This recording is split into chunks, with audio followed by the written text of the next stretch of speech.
What's the one thing that holds us back from doing just that? I mean, a lot of the things that we want to do in our lives, we just don't start. What reason? Fear. Absolutely. Absolutely. The acronym I've heard before, false evidence appearing real, probably true. But I want to do a little bit of an analogy about fear. Just take a couple of minutes to share something with you.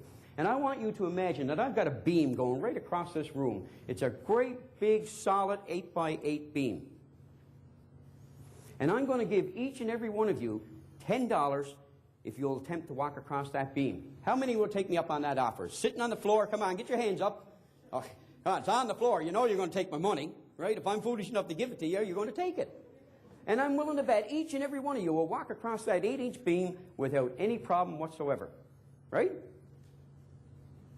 Let's take that same beam. Let's put it up between two buildings 100 feet in the air. Now I want you to imagine that you're standing at the edge of the building. You're looking down at the beam, and now you're looking past it. And I want you to start to visualize the ground 100 feet below. I've got to be careful. I might fall off the stage here. If you're visualizing that, I'm willing to bet you're starting to feel it a little bit in your stomach, right? The height and all that, the risk, the danger.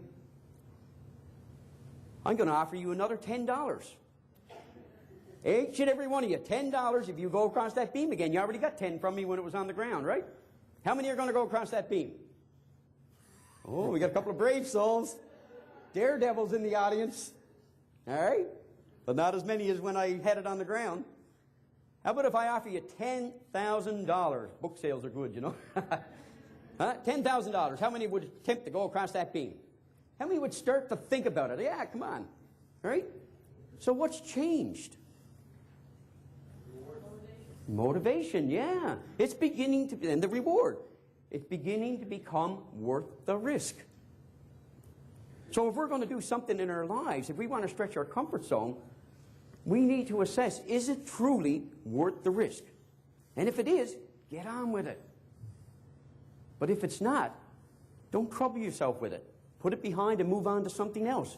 But determine if it's worth the risk. Determine if it's something that you truly want, if you want the benefits from that. Because if you want the benefits, you have to be willing to take the risk. If you want that $10,000, you've got to risk falling off the beam. But you've already got a comfort level that you can get across it because it's on the ground.